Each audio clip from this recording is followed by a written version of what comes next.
Yep, what's going on? We back with Turn2 Podcast. It's your boy, Coach Marcus. Back with Coach Zach. And we concluded our fall season. The reason we've been away for so long, man, the fall has been going crazy. I coach 2 teams. You coach 2 teams. I mean, that's a lot. It was a lot. We had a lot of practices throughout the week. 3 or 4 practices all together. But well worth it. The kids, I feel like they adapted well. I just want to begin with how our 7 and 8s did. That's the first time I coached such a young group. Coach pitch at that. And coach pitch at that. I didn't really have to pitch much, but in practice. So that was nice. I did third base most of the time. And but it was great. I had a lot of fun. Coach pitch is like, it's like this weird thing where anybody can really do it. Definitely. You gotta coach, because I feel like, I mean, to be honest, in coach pitch, I feel like expectations are so low because, I mean, you're expecting a 22 to 18 ball game. Yes. Like, you're expecting that. Yes. So kids can go out there and they make a lot of errors. You get a coach that's just lobbing the ball in perfectly right to you. So I think like that for me was like the most adjusting I had to get to, because I'm not going to say I sat back because I still coached, but I was able to like take off the gas pedal because these kids, like, expectations are just... It's almost getting them to fall in love with the game. And that's what it more so is. And I think I like that aspect, a lot of it. But I was definitely ready to get back into kid pitch. That makes sense. That competitive. You brought up the coach pitch, and it made me think of all the different ways coaches pitch to their kids, bro. I seen some crazy coaches this year. There's one I saw with y'all. Like, the first pitch I saw, we had just finished our 11U game down at the other field. I'm walking up, and I see... I was like, God! I mean, he at least threw like 45 miles an hour, super close. This was out in Sharpsburg, I think, Andrew Bailey Park. I mean, it was straight past the catcher to the backstop on a line. Hey, I tell you what, he pitched 2 batters like that until coach was like, "Hey, coach, slow it down." I was like, yo. And then coach turned to me. He said, "He must be trying to get scouted." I started dying laughing. That's what he is. He was pitching for a contract. He was pitching for a contract. And it was 3 up, 3 down, 3 Ks. Yeah. It was bad. He definitely struck out 2 kids. But then the next thing he came in and started lobbing a little bit more. Yeah, he definitely adjusted. Let's see, I've seen it. There's an 8U coach that threw decently hard, but those 8U kids were used to it. Like, that allowed them to hit bombs. Like, they hit a couple home runs off us. Yeah, I noticed. I mean, not off us. See, that's what I'm saying. You need to have. It's like your coach is pitching for you at that. Yeah, it's just like, that's not even like a matchup. We're just out there to play key defense for you. There it goes. Yeah, we're just out there glorified scrimmage at the end of the day. That's what I tell you what, though. I didn't tell you this either when we talked about the games. Last Sunday was our last tournament. Right. We played a really good North Gwinnett team the second game. And they got up on us 14 to, let's say, 2 or something like that at one point of the game. Second inning. So the 3rd, 4th, and 5th, we held them scoreless. Well, our shortstop, Marcus, turned 2 double plays in 2 different innings. Little Deke turned 2 different. So, hey, runner on first and second. I said, hey, Deke, hard hit ground ball to you. Touch the run, tag the runner, go to second. Right. Next pitch, bro. It was like I just boom, tagged him, went to second, got a double play. Another one, the next inning, line drive, caught it running in. Kid at first was off, threw it to first. Made great double plays. I think that's one of the things, too, about what's so great about the young kids is that a lot of these families aren't really, either they might not be that familiar with baseball, travel baseball, or anything like that. So when they come in and we're able to get those really, really good talent, like that kid's talented. So like you're able to get there, we're able to get our hands on them early and just teach them so much of the game. And the parents are able to see that early and like, wow, this program is really like teaching my son the game of baseball. Not just go out there, field 100 ground balls, 105 balls, 100 swings. Like, we're out there trying to teach the game at a whole, and you got to approach it as a mental aspect, as along with the physical of the game. So that's what was so fun with the young kids, because they're so like they're like Play-Doh right now. Yes, we could just mold them into however we want to. Exactly. And I think they took off with it, and really, like, I love giving Deke lessons, bro. Good. He works so hard at it, and does anything I ask him to do. It shows in the game too. Like I said, turning 2 double plays and being locked in to the whole experience. And that's one thing also, like, if you want to separate yourself early from like what a AAA major player looks like, from like a single A player looks like, you got to know those type of things. Like those things that you just told Lil D, like you got to know this, and boom, bow, got it done. Like, and the best part about it, Marcus, he knew beforehand the next time that situation was up. Same game. I was like, Deke, and he pointed, and I was like, "You got it. You got it. It's in the bank. Yep. It's right there. He can pull stored. It whenever. Yep. And now he will always forever have that because of like something that you said. So I think that's what. And we had kids catching pop-ups. I think that didn't even get close. I'll never forget the first probably tryout and first 2 practices, and we're just talking about the 7s. You can say the same thing about my 8s. Couldn't catch a fly ball worth crap. No, like, I ain't gonna lie to you. I was like, oh shit. So I was like, these are really about to be 40 to 40 ball games, bro. Like we really can't catch a fly ball. And then sure enough, by the end of the year, you're probably about to say it. You got guys out there catching 4 or 5 in the game in a row. Yep. You know what I'm saying? Like that. Yep. That's legit. It is legit. They came a long way defensively and even hitting too. But I feel like as a young age, hitting kind of comes natural. They're just up there trying to smack the ball. You don't really think about it, and it's coach pitch, so there's no thought behind it. No. There's no coach just going to throw it right down the middle. So I just smack it. And giving lessons, that brings up a good point. Like, so I used to give lessons to one of our 8s over at an indoor facility, right? I remember their parents used to always tell me, "Oh man, our little boy he can't hit in the games. He hits so well with you here, and then he goes to the games, can't hit. He's always rolling over. He's always hitting ground balls. He's always hitting the ball at the end of the bat. Mind you, he's in coach pitch, right?" And I told him all the time. I was like, "Hey, stop worrying so much about coach pitch. This kid has a kid pitch swing, right?" Sure enough, the first tournaments we played kid pitch in, he's the best hitter. I mean, because it's such an even leveled out swing. Line drive, easy. Can get to anybody. Kid throwing gas, doesn't matter. He's going to the ball. Somewhere. But when you facing the coach pitch, who's just lobbing up, that he couldn't. He wasn't sitting back. And that ball does this. His swing's trying to go through it, and it just makes everybody uppercut. So I was like, man, like for those parents out there, like who's struggling with like coach pitch, y'all got to ask yourself, like, if my kid's talented, look at his swing. Like sometimes it happens like that. It's a big difference. Like he can't hit a coach pitch, but he's on smack to cover up the ball and kick pitch. I agree 100%. Like, and that's like, I know I had to tell a parent that day, like, we have to get out your coach pitch swing. Right. A lot of kids do. I mean, a lot of kids start with the uppercut. Right. Like a lot of young kids are just trying to uppercut the ball. And like you said, when you have a coach who kind of lobs it in there, it's the perfect for uppercut. It's perfect. Oh man, that thing's making great contact. Yeah. But it's a huge difference. And that's what I'm thinking in the spring is going to be a lot of, they're going to have to start learning how to pitch and pitch to each other. And we need to. And just practice wise, you know what I'm saying? Get them early. Marcus, we get them early into, side note real quick. I was talking to my boy Mitchell. I went to high school with him. He's down in Fort Lauderdale coaching. And he started at 7 years old. And now those kids, I think they're like 13, 14. Oh, wow. And they just won the perfect game Florida state tournament.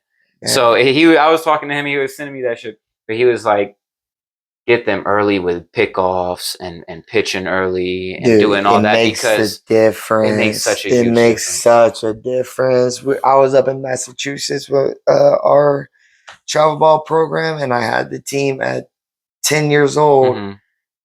I think at that time 10U was not leading off. Oh wow. So their 10U travel ball league didn't lead off. Wow. But in those practices, I was teaching how to lead off, how to pick off, how to do that. So that way when we got to 11U, it was already second nature. Yep. 11U, hey bro, we went 30-0.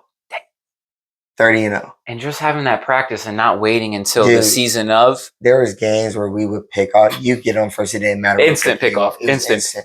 I taught one of my kids, number 11, up in Massachusetts. he did the best A+ move I've ever seen. You know, the one that you don't even come set for, you just pick. Boy, he would get everybody. Because all those kids just... They don't expect that. They wait for them to come set. That coach done taught them or dad done taught them when they come set, the pickoff's going to happen. Nope. And it was... So, like, teaching those guys early like that, that's why I told Coach Andrew, like, with these 7s that we're going to have, I need them pitching in practice. Right. So that way they're ready by the time 8U comes over. It'd be too easy. It's going to be easy. Everybody knows how to throw a strike. You don't have to be fancy. I just need everybody to be able to throw a strike. And if that happens, you're going to win a lot of games. You're going to go deep into tournaments. Especially the more people that you have that can just throw a strike, the more likely you're going to win. So, and when the little ones, they can get bored easy. You can't be doing the same drills. So in 8U, I'll be honest with you, most of the ways kids get on base were by walks. It's not hitting.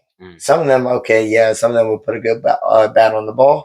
But I promise you, if anybody did your numbers out there, you would see that most kids probably at the 8U level are just getting on by walks. That's it. And that's how most runs are scored. Walks and then the occasional ground ball hit. So you did both during this season. Which one did you enjoy coaching more, and which one do you think kid pitch? Okay, and which one do you think the kids enjoyed more? Kid pitch. Kid pitch, yeah. Yeah, I think coach pitch at that, they were already done. I mean, like, it was they were past that. They were past that. I think they already probably did a year or two of coach pitch probably at the rec ball. So then everybody was ready to go. Were most of your scores for the coach pitch high scores? Because I didn't see 20s, most in 20s. Okay. Because I mean, our kids can hit, but then again, every 8U coach pitch team can. Yeah, they should be. Everybody should be hitting coach pitch. Pretty well right there. Because some of those kids are big kids at 8 years old already. They're huge. Yeah, they're big kids. Yeah. It's not like they're like some of our 6 and 7s are really tiny, little kids, bite-sized kids. Yeah. You know how many coaches that came up to me and said, "Coach, why are y'all so little?" I said, "Man, some of them 6 years old. They're fine, right.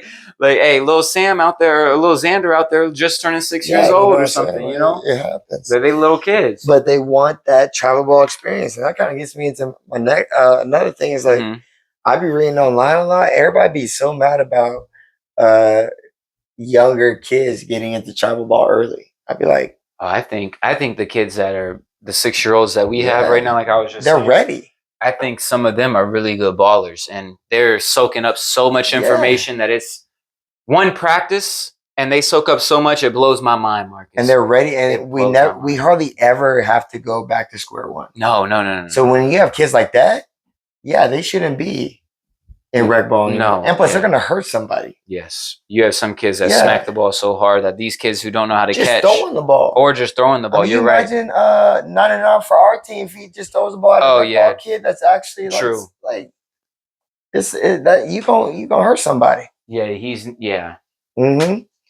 But yeah, a couple kids, honestly. Yeah, I enjoyed that kid pitch because a lot of them, that was their first time kid pitching.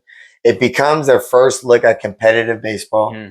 And looking back at it now, I like the fact that the guys can't really score unless it's a batted ball. I was just about to ask you about that too. Because the pass ball, I understand the pass balls.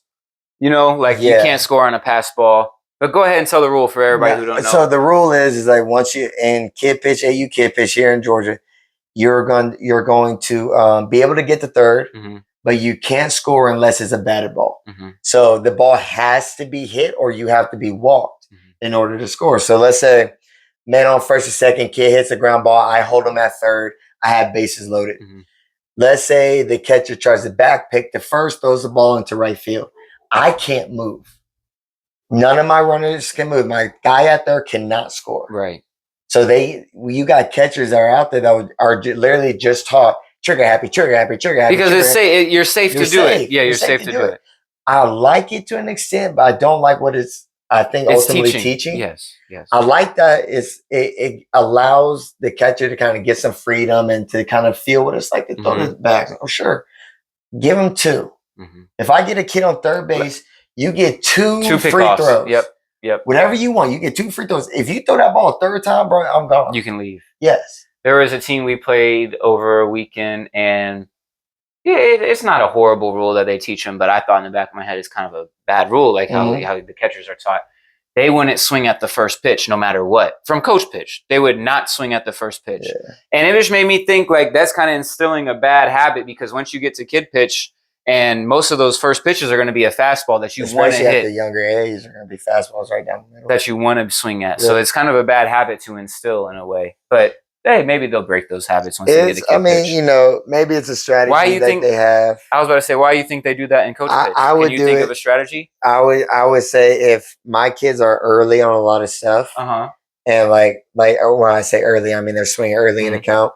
If they swing at first pitch a lot, and then like it's a lot of pop-ups, or it might be my bad pitch. My first pitch is usually the bad pitch. They roll over ground balls a lot. It's just it's too quick. It's okay. It's kind of a timing and getting comfortable mechanism. Get used to me real quick. I think that might be what it is. Because true, you still get 4 pitches. You still get 4 after that, and like we said, like you shouldn't really be striking out in coach pitch. You're only if a kid at that age is striking out, usually it's because of lack of focus. Lack of focus, and every time they swing, the head goes with it, and they never actually see the ball the way in. So I mean, just going off of that, like if you had to give like a kid going from coach in coach pitch right now that's struggling to, break the top 5 in the lineup, like he is one of those kids that might be striking out, or maybe just hits ground balls all the time and pulls his head off. I mean, what do you do? What do you tell a kid? That's tough. I mean, those type of things, Marcus, that's one of those things that you got to get a lesson. And it doesn't even take lesson after lesson. I'm not saying you got to be with me every week or nothing, but you need time with a coach for an hour, one-on-one, so there's no distractions. And it really starts off the tee and keep, like you said, keeping the head still and down on the baseball. But like it's as simple as like you said, first lesson, and then it's as simple as, okay, the next week you're gonna get on a tee, and every swing you take, you're gonna, let's say, like I have my kids all the time, track the ball from an imaginary pitcher to the tee, swing, and stay looking at the tee, and keep your balance. That's all you gotta do. I was going to say earlier, we were talking about swings on little kids, how we started off the season. We were just getting them to keep balance. I feel like that's the major key is head down and balance when you teach somebody. Because we're going to find your barrel. Right. We just got to make sure you're going to hit it. With authority. Yeah, with authority. Like we're going to, like that's the thing about coach pitch.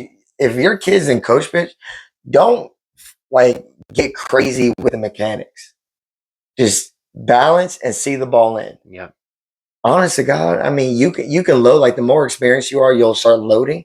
A lot of times you don't even have to load. Just focus on balance, seeing that ball all the way in. Because if you barrel it up, it's going to go somewhere. And most of the time, these kids aren't fielding the ball anyways. No, you just got to run hard. Yeah, I mean that's a lot better than striking out. So, but I think the 7s y'all did great. 8s, they did good. The older kids with the 11s and 12s, or 11s and 12s, are 10s and 11s and 11s and 11s, whatever it was. At first, it was a struggle, and then they started to gel together at the end. So, it's just like how we experienced last spring. Yeah. It was the same exact experience, and mostly with some of the same kids, but still same experience. Because a lot of thing about it is like you want to be team, and a lot of these kids, they're getting together for the first time. They have to go through those trials and tribulations. They have to go through those obstacles to learn what it means to be a team. So expect slow starts, but having strong finishes. Right. So that's why I applaud the 11s for doing. We go 0-4 in the first 2 tournaments and win a single game. And then all of a sudden winning these last 2. I don't remember the record, but we won more. Won some games in the last tournaments. Way more. Yep. So just turning that around, getting a team together that's cohesive, that works together, that was huge for them. We had a lot of kids who played up that did pretty good. That stepped up to the plate. So that was exciting to see younger kids playing with the 11s. And what I'm also starting to see, man, like it really, like a lot of these kids, if you're good at a certain age, it's not that hard to play up. No, it's not. It's not. Like we had a 9-year-old playing up on an 11U team, and you couldn't even tell. And I tell you what, it's not even if you're good. It's if you have the focus and the drive, and the drive and the gel of soaking up information. Because let's be honest, our younger kids aren't like physically gifted. They're not like huge kids playing up. They're just their size, but they think a lot about the game and go through the process. That's what it is. Soak all the information up that we give. And that makes a huge difference. Baseball is just such a mental game. Like it's so much mental. It's the only, I was just off the phone with a great coach over there at Archer. And he said something that really just sticks with me right now. He's like, dude, none of these kids are getting taught, oh, you need 150 ground balls at practice. You need 100 fly balls at practice. They're not getting taught the game. Right. So by the time they're getting to high school, they're not really ready. Oh, the game is so fast. It's moving too fast. So there's strategy going on in the game. And then he goes, it's such a mental game. It's the only game where the defense gets to start with the ball and it's a 9-on-1. It's 9v1. And your goal is to not let that one kid get all the way around 360 feet. That reminds me, I seen this video of Derek Jeter. I think he was talking to like Oprah and Michael Jordan or some shit like that. Like he was talking to big people. I know Michael was there. And Jeter was like, hey, that's the only sport where you can hit it perfect and those 7 guys can get you out. Like you hit it perfect, but somebody still ended up making you lose. At basketball, and it's funny, the coach said that like literally almost the same thing. He says, in basketball, do whatever, perfect, swish. Every time. Bro. Football, do something perfect, boom, got it. Every time. Baseball, hit 110 off the bat. Shortstop catches it. And makes it look easy. Easy, Marcus. They'd be like this. Yep. Hey, run back to the deck. I think I'm done. But it'd be like that because you can be in a slump. You're batting 130. You need that hit. Yep. You finally did something perfect. Every mechanic came to fruition. Like everything was perfect. And that kid just go about, boom, you're done. You're out. Let's slow it around real quick. Yep. It's like that's demoralizing. Like it is. No. Baseball is demoralizing. It's one of the hardest sports. And then you got parents who don't know will see that, go up to their hitting coach. He's just not hitting. He's just not hitting. We got to do something different. These low line drives or these line drives are getting caught. We got to get more. We got to get more height on them so they can. Like what? What? Hey, let's simmer down. Let's calm down. Let's turn the temperature low and understand that the baseball, YouTube special will get you there. Yeah, YouTube special, how to hit in 2025. Yeah, and it gets people so much trouble trying to coach baseball or not coach baseball, coach their kid through baseball. Like they think they see 0 for 3 and they're like, man, my kid sucks. Gotta switch it up. I gotta switch it up. This hitting coach ain't working. But mind you, that 0 for 3 is 2 line drives. And maybe a hard hit ground ball. Yep. The kid's seeing it great. It's not falling. It's just not falling, bro. Like no luck right now. It's just no luck. Yeah, that's it. There's 9 guys, or I guess technically besides the catcher, but there's 7 or 8 guys out there that are going to catch the ball. That are trained to get you out. To catch that ball. So I think that's a big problem. Like just going into like the 11s was people were overthinking the game. Having 100%, just 100%. And it's not even the kids; it was more parents. Well, the conversation in the car ride. It trickles down to the kids. Like we got to do this. So it's funny. So we had one game, and I'm not gonna say no names, of course, but we have we're on defense.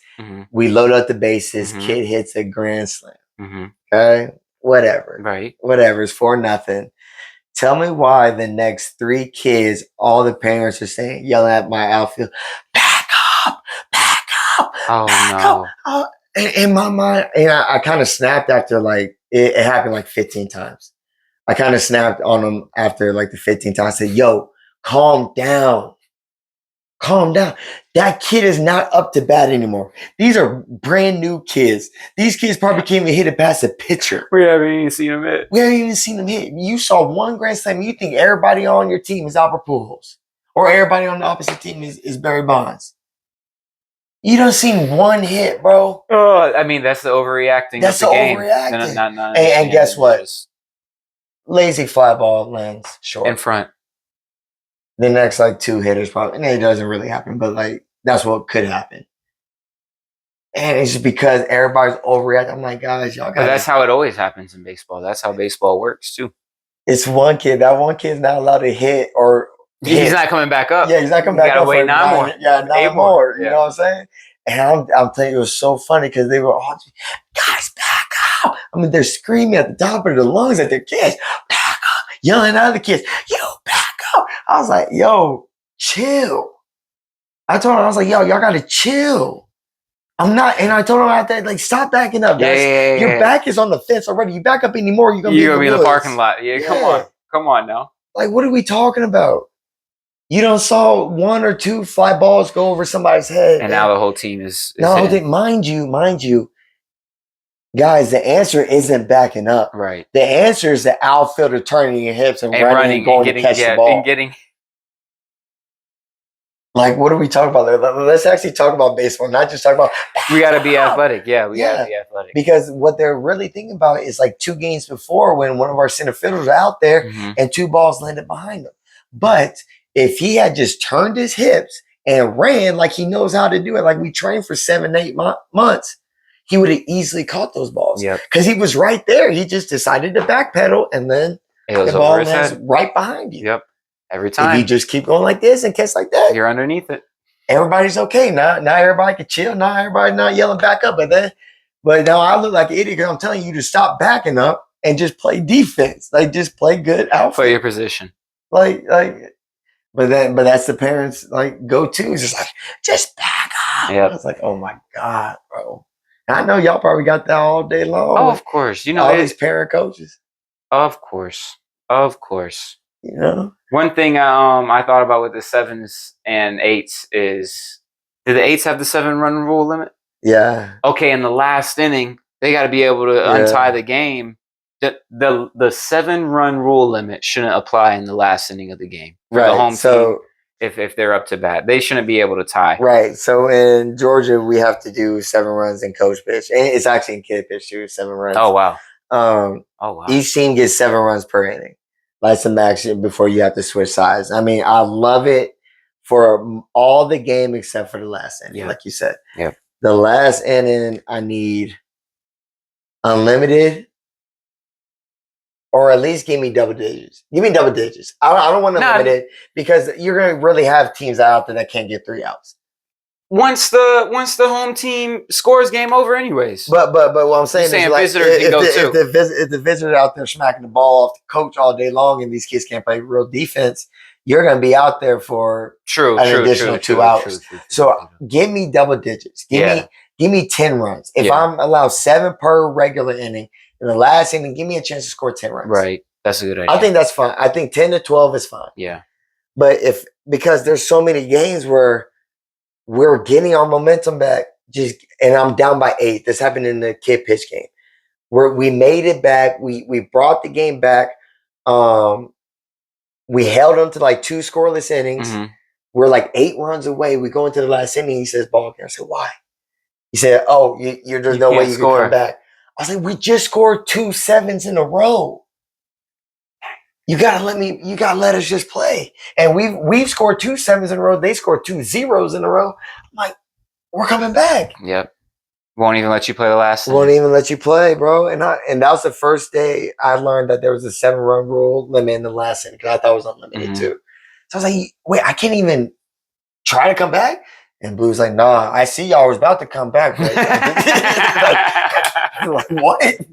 But I can't do nothing for you. But hey, that's the rules. That's how it goes down. It's corny. Yeah, bro. I thought that was a little corny too. It should be something different in the last inning. Like, so there's no ties. I mean, of course, the ties still could happen, but just so there's no ties. Come on, give the opportunity. Hey, you want to read a couple of those Facebook posts? See what they talking about on or online posts? I guess they're from everywhere. So we'll go. Yep. All right. I'll pick a random one. Let's go red one. So we're gonna hop on YouTube, or not YouTube, we're gonna hop on Facebook. I think is where I got some of these situations and questions. So we just gonna do a little 7. We're gonna get our opinions on it. You're gonna get a travel ball coaches organization opinion on it, and see what they say. How do you choose the right baseball? Okay, hold on. How do you choose the right travel baseball tournament for your team? So how do you? I guess this is a coach asking how do I determine what tournament I should put my team in? I mean, I guess I've been putting teams in tournaments for the last 5 years. Yeah. So, what's your go-to thought process? Price. Price. I mean, price is big. Price is big. It's price because most of these tournaments are so washed, anyways. Mm-hmm. It's all the same. It doesn't really mean it depends on who we're talking to. If we're talking like below 12 years old, I don't care. Right. I don't care if we're just trying to play some ball games. Yeah, I don't care if you go play perfect game. Right. Perfect game, bro. Right now, I mean, this ain't all perfect games, but there's certain tournaments out there that are only regular 2-day tournaments, $800. There's your budget. There's your tournament budget right there. Oof. But I mean, then there's other companies that are $600-700. Right. Like you get lucky, and I get lucky, and I get to know the tournament directors, ask for deals, ask for stuff like that. If I put a bunch of people in, right. So I mainly look at price. If I'm older, 13 and above, then I'll look more at the organization that's running it. Like obviously, yes, we need to get, if we want to get nationally ranked and stuff like that. Excuse me, we need to do PG a lot, USSSA, Super NITs, World Series, stuff like that. Like you got to go to these things. WWBAs. I don't know if they still do the Disney one. Not Lake Lanier, but down in Florida, Fort Lauderdale, Fort Myers, stuff like that. Like, yeah, you got to do that stuff. But I think under 12, I'm looking more at the price and then the level of competition that's in the tournament.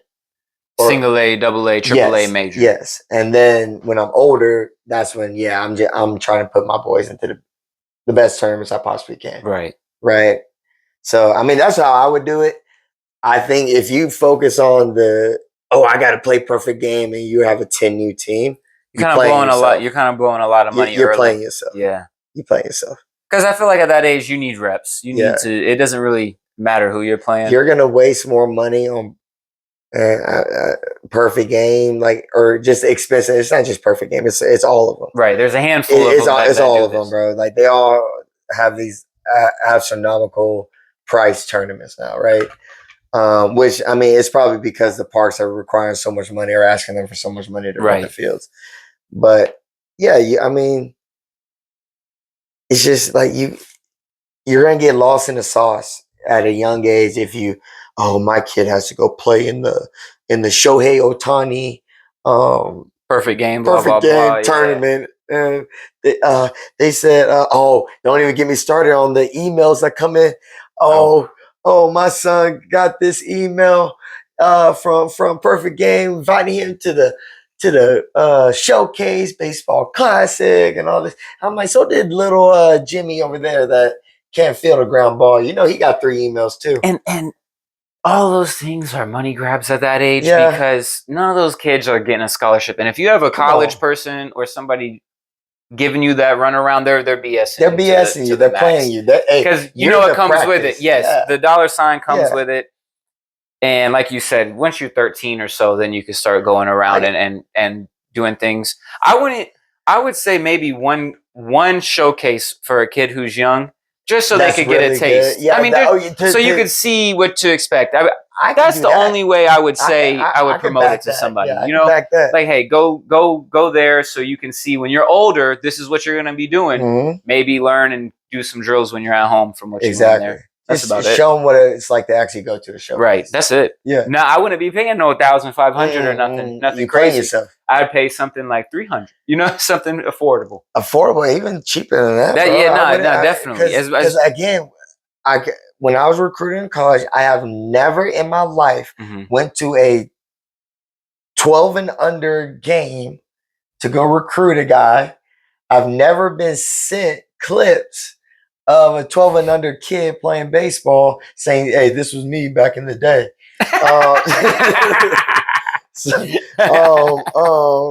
I've never gotten that email from Perfect Game saying, I keep saying Perfect Game. My bad, Perfect Game. Apologies. From any of these tournament organizations saying, "Hey, man, this 12U kid, 11U kid, 10U kid is a real deal." Right. No, I agree, Marcus. I know. It's a little nonsense. Stop playing yourselves, bro. Like, stop. 100%, bro. I agree 100%. They send out these emails to everybody that's on the email list. Oh, everybody. Your kid might not even play baseball. He getting that email. He all of a sudden, just because he came as a guest player, all of a sudden now he getting emails. Man, little team is so good. Come out to our Middle Georgia State showcase. I don't know.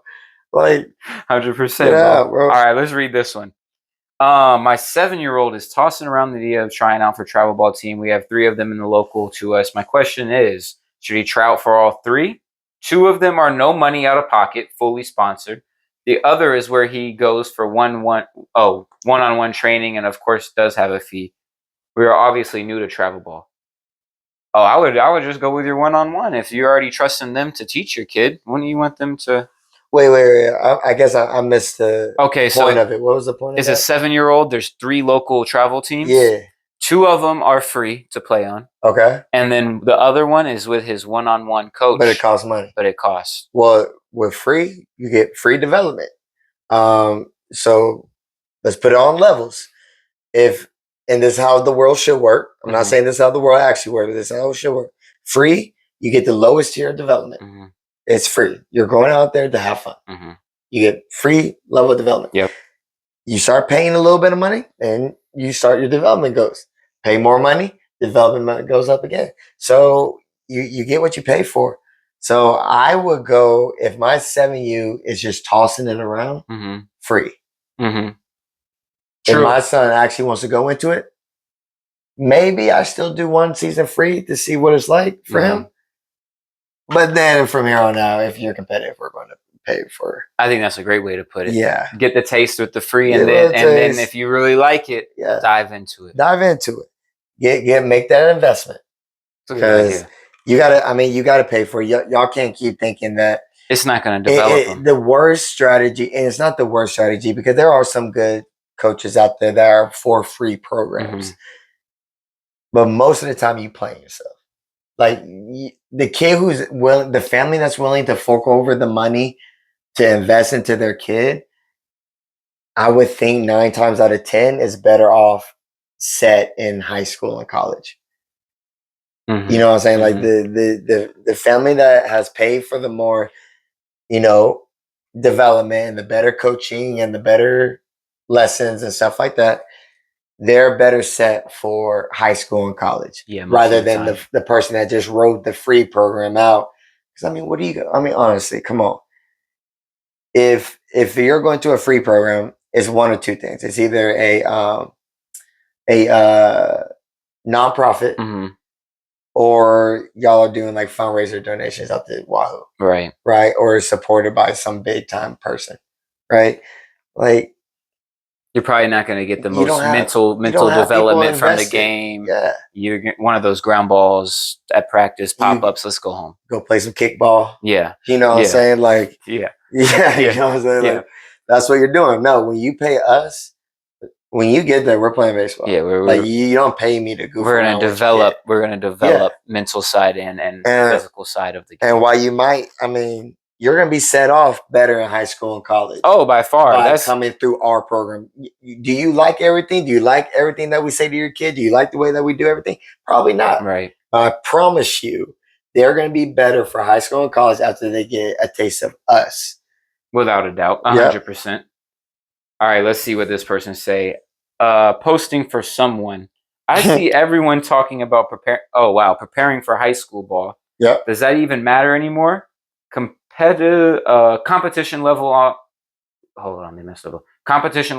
good travel clubs far exceeds many high school leagues, and I've been told coaches and scouts spend more time at tournaments than high school games. Thoughts? They're going to spend time at both occasions, but they're going to be. You need to prepare yourself for high school baseball, because if you're not playing high school baseball, you're probably not going to. And it depends where you're at, I guess, as your location. Yeah. I guess if you're in the country, you might have to drive somewhere to play on a travel team. I think that as a recruiter, I went to both. I went to high school games and I went to travel ball games. Right.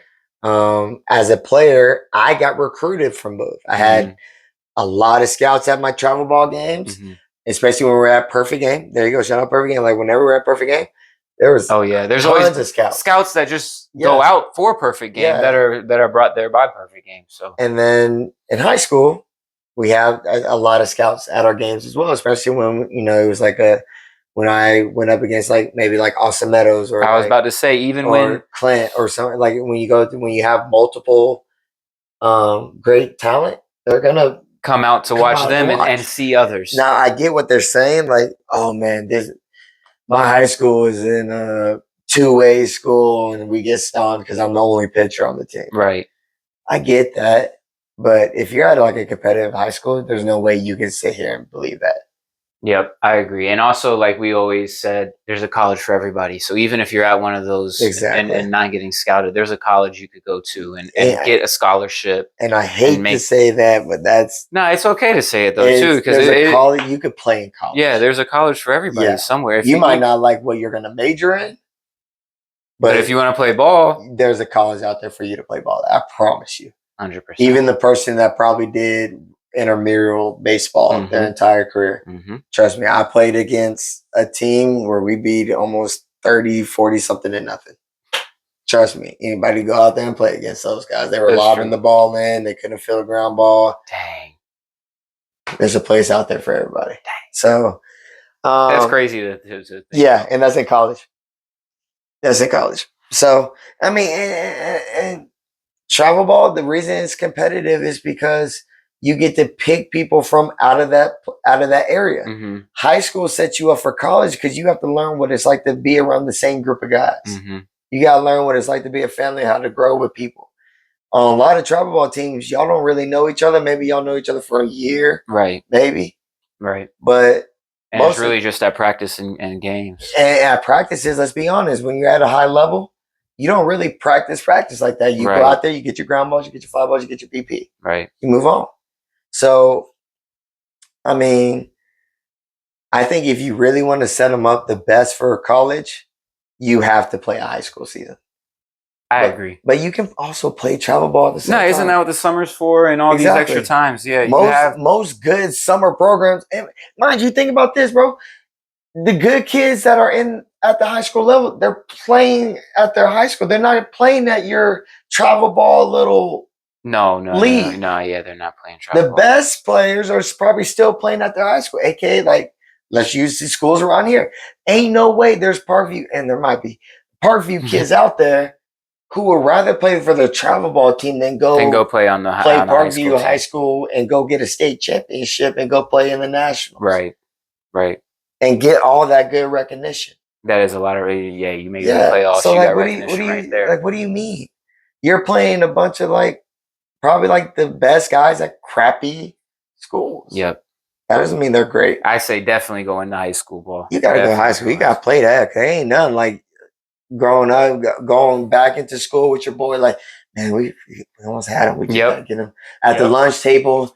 Hey man, we gotta get him, bro. We gotta pitch better. We gotta hit better. We gotta do this. Just having that bond between teammates. And then Wednesday, Thursday roll around, Friday roll around. It's game day, baby. Let's go. It's time to start up. Yeah, it's time to get going again. All right, let's see what they say. If you have multiple tryouts and they are 3 to 4 weeks apart, how should you handle getting an offer for a spot on the first team, but there's still a few weeks before you even have the second tryout? Just be honest. I mean, just say you got to go try out for another team. People tell me that all the time. You know what I tell them? I say, good, go explore your options. Yeah. Go realize why we're the best. Right. There is. I mean, go see the different trials. Yeah. Go see how you like that one compared to what we just like this morning, had a tryout person not come to our trials because they wanted to accept the program up the street. I guess they ended up hating the practices. Then emailed me today, and this was like weeks apart. Right. Emailed me today. It was like, hey, Coach Marcus, sorry for going back and forth with you on this trial thing. We went to blah, blah, blah's practice. Their practices weren't good at all. There's too many kids on the team. Can we just come try out for you again? Come on. And that's somebody that didn't even get to come into our system. They didn't try out yet. They didn't even try out in our system. They don't even know who I am or you or anybody is. So I think I mean, I encourage people to go after you try with us. Go ahead. I mean, why would you not? Go see what another practice is like. Yeah. Let's see. I see it. That one's too basic. You can't really. We'll be here. All right, let's read this one. We'll make this the last one. We'll like about 4 questions. Okay. All right. As a former player and coach, seeing young players with bad body language who are whiners and complainers, feeling sorry for themselves, mopey, oh goodness, and looking for others to lift them up, man, it's hard to watch. It is hard to watch. It is. We watch it. Yeah. We watch all the time. It's hard to watch that crap.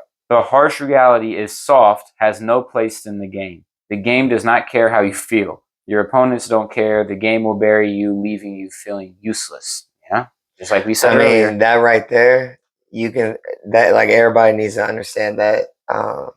Every parent needs to understand that. It's harsh, like he said, in a much meaner tone or whatever. Yeah. But it's 100% the truth. Yeah, it is. There is no room for whining, crying, or anything like that in baseball. I mean, it come from that old saying, there's no crying in baseball. That's literally where it came from. There's no crying in baseball. Baseball is too much of a mental game for you to be fogged up. You'd be crying every 3 minutes, probably. Yeah. Every pitch you cry a little bit. Every pitch you cry a little bit. Like, bro, you got, no, baseball isn't for you. You can't whine, bro. Soft players, there really isn't a lot of room for soft. There's no room. So adults, parents, and coaches, we can't allow them to behave and handle themselves like this without feedback. They need to learn sooner than later. This weakness doesn't work and won't work.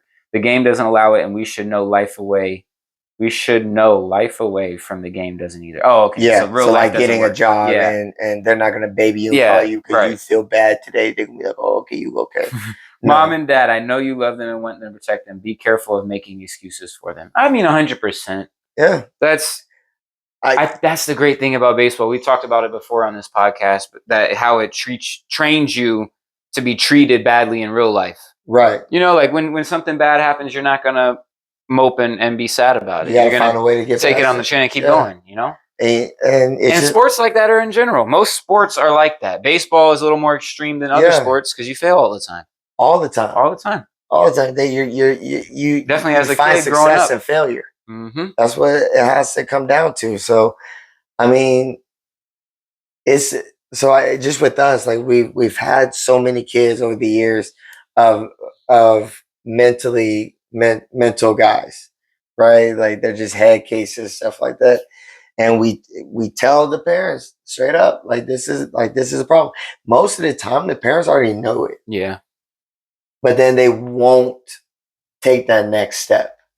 They expect the coaches to be able to knock that out of their kid.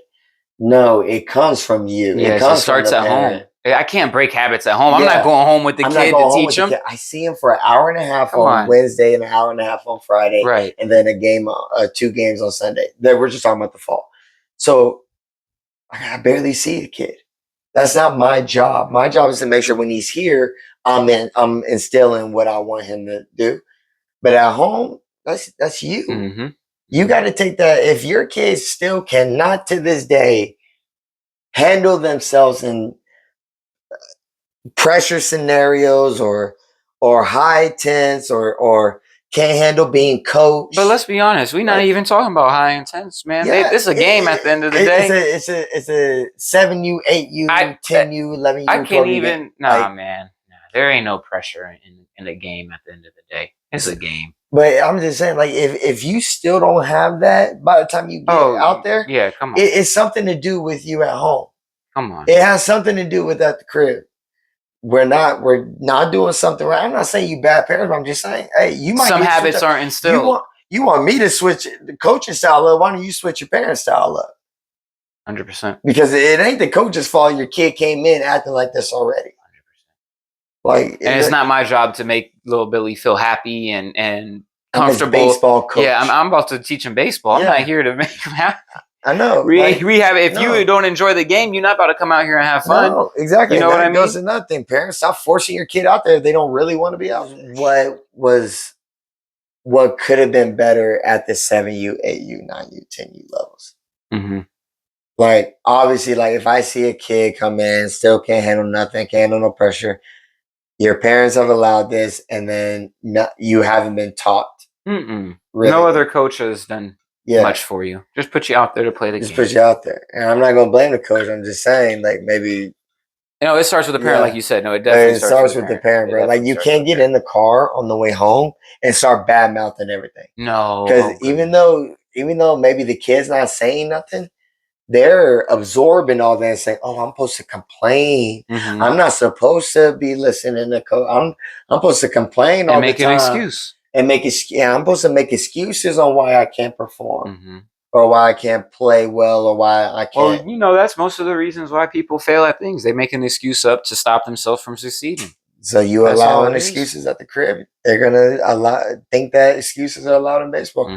And you make an excuse in baseball, but like the dude said, baseball don't care. Nah, and if you make the excuse, usually that's when something happens. The next, you can't find it. You can't find the strike zone. The next ball gets hit right to you, and guess what? You boot it again. So the baseball guy's gonna send you another defensive play, see if you locked in or not. Hey, you come up. Game on the line, you got bases loaded. Yep. 1 out. All you gotta do is get this guy home, and you win the ball game. Turn your whole day around. But since you crying and making excuses all day, being a bad teammate, guess what? 3 strikes and you're out.